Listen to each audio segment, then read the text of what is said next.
Baik, banjir besar Disember 2014 di Kelantan bukan sahaja menyebabkan anggaran kerugian melebihi 1 bilion ringgit, malah tragedi memberi impak kepada kelangsungan hidup mangsa. 202,890 mangsa banjir melibatkan 9 jajahan menerima tempias dan Manik Urai di Kuala Krai menjadi lokasi tragedi terburuk. Pada awal tahun 2020 ini, situasi di sana berubah. Ikuti laporan khas wartawan Amin Hayat Rahim. Bilangan mangsa banjir di Kelantan terus meningkat. Di lembah itu turut berjalan jirannya Mustafa Muhammad 33. 17 hingga 28 Disember 2014, 9 jajahan di Kelantan diuji banjir lumpur sehingga diibaratkan sebagai tsunami darat. Tragedi selama 12 hari itu melibatkan 202,890 mangsa. Jajahan Tanah Merah bilangan mangsa banjir tertinggi iaitu 47,813, diikuti Kota Baru 43,124 dan Kuala Krai 36,646. Kuala Krai dengan keluasan 2,000.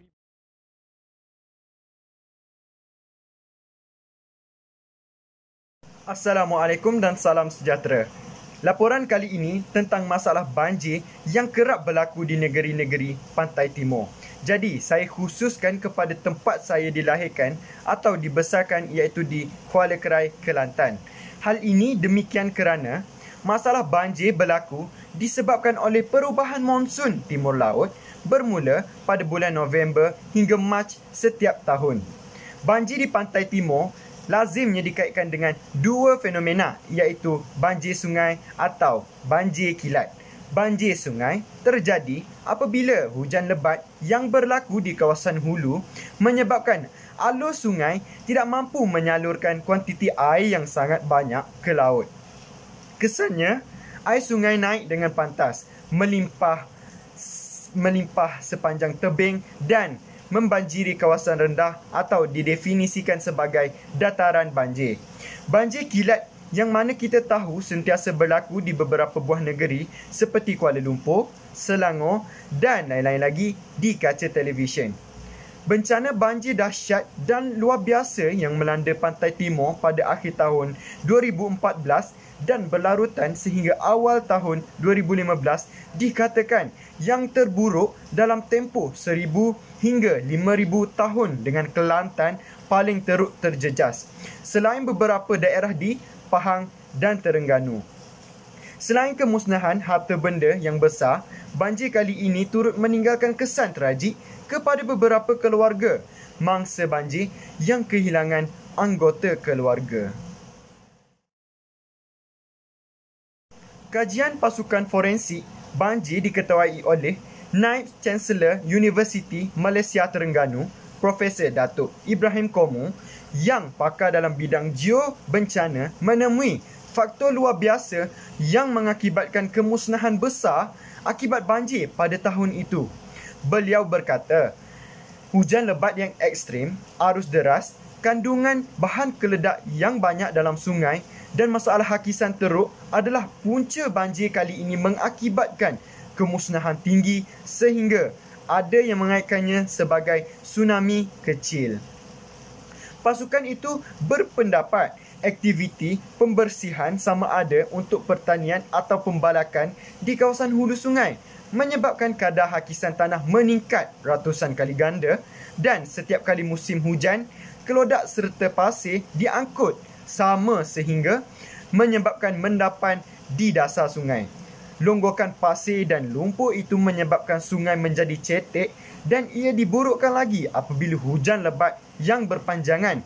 Ada kejadian tanah runtuh di sepanjang jalan, lereng, bukit serta di kawasan hulu sungai. Proses ini akan membawa tanah, batuan dan serpihan lain seperti tumbuhan serta kayu masuk ke anak sungai dari arah tebing sungai. Ketika paras air meningkat, kuantiti serpihan sangat banyak berupaya menghakis tebing dan meningkatkan lagi jumlah lumpur dan tumbuhan yang terapung, sekaligus menyebabkan kemusnahan besar banjir pada tahun itu. Justeru, hakisan tebing dan kuantiti serpihan atau beban adalah dua faktor luar biasa yang menyumbang kepada bencana besar kali ini.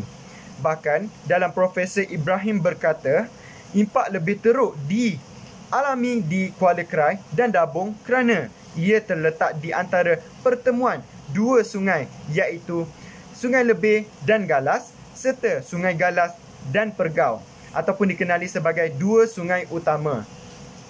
Hal ini termasuklah dengan pembukaan tanah berleluasa dan penebangan pokok tidak terkawal menyebabkan resapan air ke tanah berkurangan dan air larian terus ke sungai dengan cepat. Perdana Menteri kita pada ketika itu iaitu Datuk Seri Najib Tun Razak berkata, pembukaan tanah secara berleluasa terutama sekali pembalakan yang berlebihan memberi kesan kepada alam sekitar kerana tidak ada penahan semula jadi untuk menahan air daripada terus ke sungai-sungai dengan begitu pantas.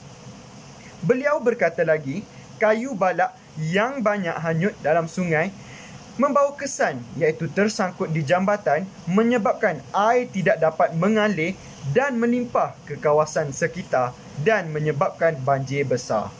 Selain itu, kadar hakisan akan meningkat menyebabkan pertambahan kelodak di dalam sungai.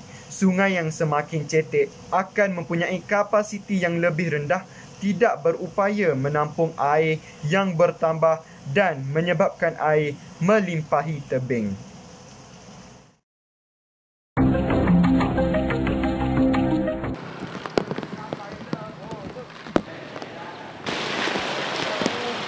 Oh, dalam dengan rumah-rumah hanyut. Kau tepi sungai.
Seperti yang anda semua tonton pada video yang saya telah tayangkan, terdapat banyak kemusnahan berlaku antaranya di daerah Gua Musang dan Kuala Krai.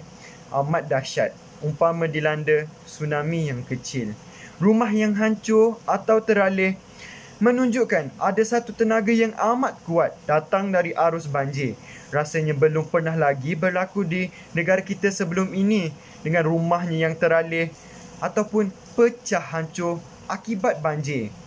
Kebiasaannya yang berlaku, keadaan banjir sebelum ini adalah air yang bertakung menenggelami sesuatu kawasan untuk beberapa waktu sahaja dan kerosakan adalah akibat penenggelaman oleh air banjir.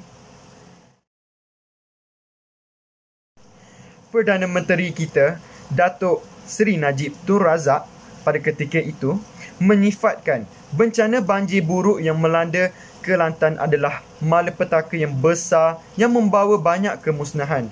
Najib berkata, selain melihat sendiri rumah yang musnah sama sekali dan yang rosak teruk, beliau dimaklumkan penduduk bahawa beratus rumah musnah dan hilang tempat kediaman.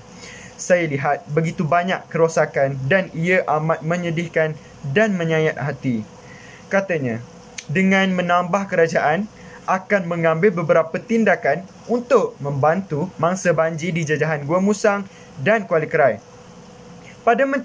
Perdana Menteri berkata sekarang ini kerajaan dalam usaha yang berterusan membantu mangsa banjir yang ditempatkan di pusat pemindahan dan juga membantu mereka pulang ke rumah masing-masing setelah keadaan banjir pulih. Beliau berkata kerajaan akan membuat taksiran secepat mungkin setiap rumah yang musnah dan rosak akibat banjir. Tindakan yang perlu diambil ialah membina rumah sementara supaya dapat didiami oleh mangsa-mangsa banjir yang ketiadaan rumah, katanya. Najib berkata lagi, kerajaan akan membina kediaman kekal untuk mangsa banjir di Kuala Krai di kawasan yang lebih selamat daripada ancaman banjir. Bagaimanapun, kerajaan pusat akan berunding dengan kerajaan negeri Kelantan memandangkan tanah untuk dijadikan kawasan penempatan baharu itu di bawah bidang kuasa kerajaan negeri, katanya. Perdana Menteri berkata pembinaan rumah di kawasan Tanah Rizab sungai tidak boleh dibenarkan kerana ia amat berisiko tinggi apabila dilanda banjir. Tindakan yang seterusnya, agihan makanan dan pakaian kepada yang memerlukan untuk mereka yang terjejas akibat banjir oleh pihak NGO kerap dilakukan pada ketika itu secara tanpa henti. Diibaratkan seperti condong diumpil, lemah dianduh.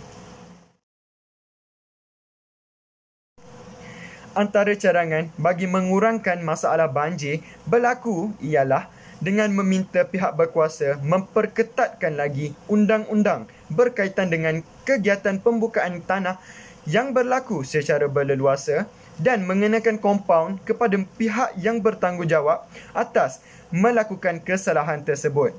Seterusnya, dalam konteks kesiapsiagaan bagi penduduk yang sering terjejas dengan banjir ini, perlulah dimaklumkan lebih awal supaya mereka sentiasa berada dalam keadaan bersedia dengan apa sahaja yang akan terjadi seperti amaran banjir di kaca televisyen. Jadi, itu sahaja laporan daripada saya. Terima kasih menonton. Assalamualaikum.